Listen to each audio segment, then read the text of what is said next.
show, they're trying to create a viral moment so people can watch their show. They don't really care what this guy is saying. But let me go ahead and just play. See how long I can stomach this. I don't think I had the stomach. So let me ask. Yeah. Has Jay Prince ever reached out to you? Like, I spoke to Jay Prince numerous times, man. So, Not about him. okay, Hell no. Can't nobody talk to me about him. all right. Hell no. Because I also heard you say Not you swinging your braids. Not you swinging, bro. Talk to you about what? Talk to you about what, sir? This is what I'm talking about. Us making the least talented and the least successful, because that's kind of what we do when we emulate the hood. Because all black people feel this need. We have I read it online somewhere today. Someone talking about how black people have an obsession with the hood. We have an obsession with the struggle, especially if you're African American. We don't feel as though we're keeping it a buck, we're keeping it real. If we're not speaking and acting like people who are in the struggle and not looking at it as, nigga, this is a mindset. What you do when you prop a nigga like this up is you say basically that's the bar for the music. You ain't got Pusha T doesn't have no flows. He don't really have again. I like Pusha T, but you not a star, bro.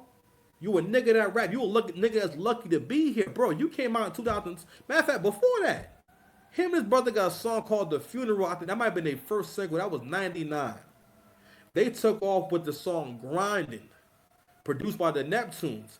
If you're a younger person, let me explain what it was like to have a Neptune beat. If you had a Neptune beat between the years 97 and 2005, and maybe even now, and if you were not able to have you a joint and have you a hit, you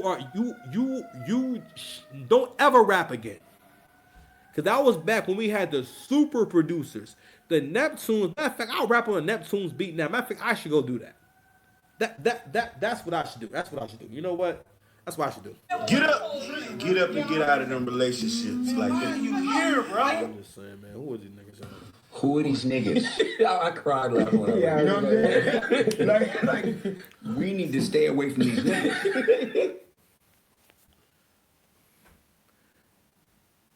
Another thing too. You've never moved units either. You never moved units. You've never been the guy. And see, what people do is, listen, let me tell you something. The complexion is protection in the complexion. When it comes to this hip hop shit, listen, dark skinned niggas is always seen as somehow have the most credibility. The dark is like, Hollow the Don had a bar where he said it's like the darker you are, the harder you are. Right? And because black people in particular, with the way that we're programmed, first of all, we resent all anything close to whiteness. So even though at the same time the whole community looks at light-skinned people as really the most attractive, because in terms of having the most desirable features, but at the same time resent them because again, black people, we don't really realize that you still have slave programming. You have slave DNA. So the stuff that your forefathers experienced and felt and thought, we all inherit that shit. It doesn't go nowhere. So those feelings, as you can see, they don't go nowhere, right? So because he's dark skinned and basically we have this thing about also being romanticizing the disadvantage. Because let me tell you something.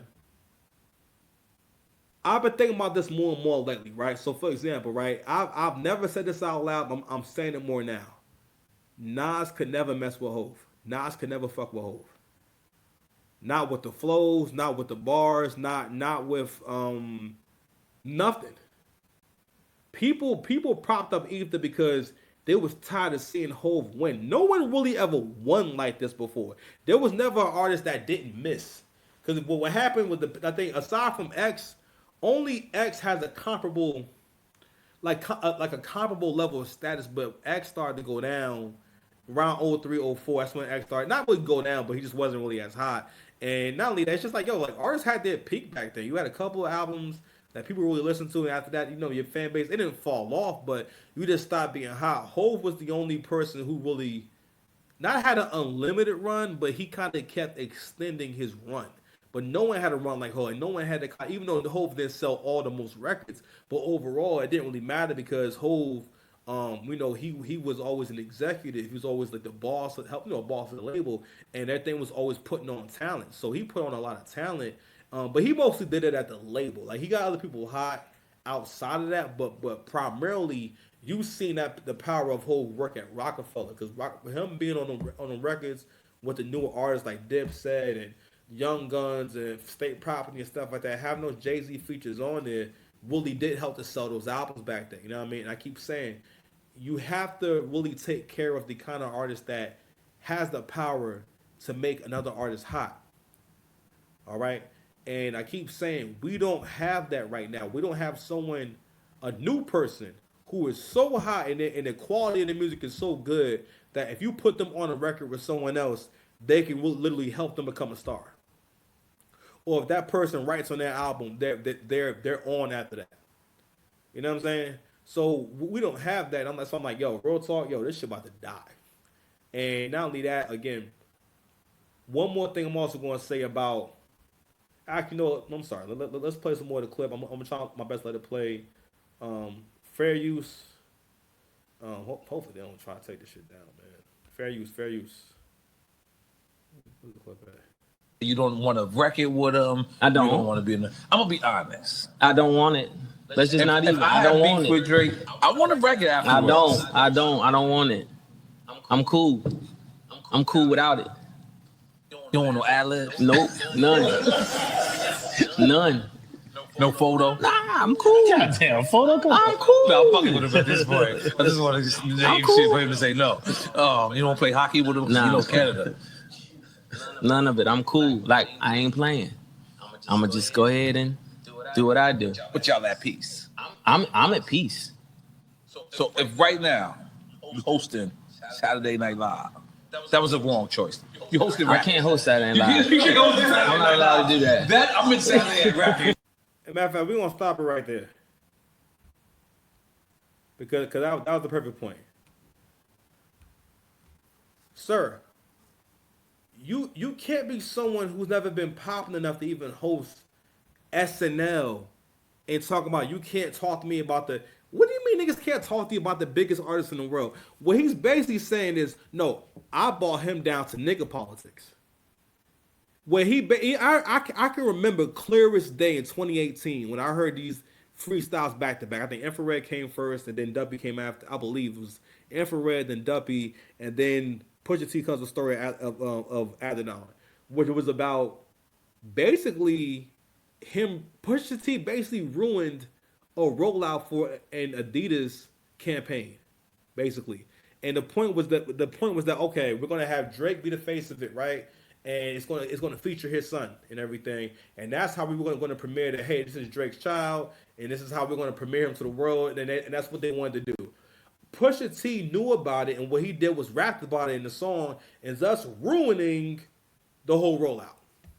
And somehow you niggas heard this record, which was done over the worst beat you could choose for a disc. He put it over the story of OJ.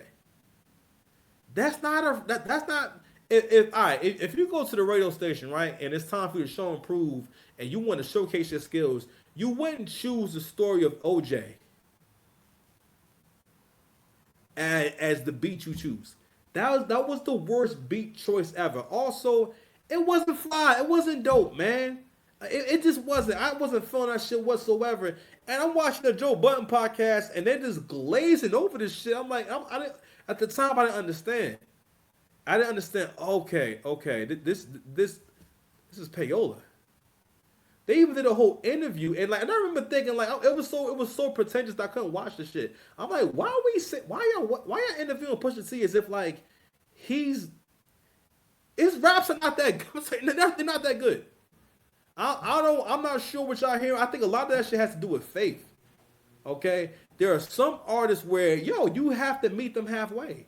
You have to try with them. Pusha T is a nigga that you have to try with. He's not someone that has undeniable records. Okay, he's not someone like Freddie Gibbs. He has a feature on a song with Freddie Gibbs and I know, baby. He has a song with Freddie Gibbs, and I like the song for the most part. I'm not gonna lie. Pusha T and that he like I don't. It's not really a flow. Like he just casts a spell. It's like I don't know. He rap like he in a scary story, and it just messed up the whole flow of the song because he doesn't really flow like Pusha T. And I brought up the whole Pharrell and Neptune's thing earlier was the fact that nigga, you have had to have the greatest producers of our generation make you beats and be a part of your career for you to be hot.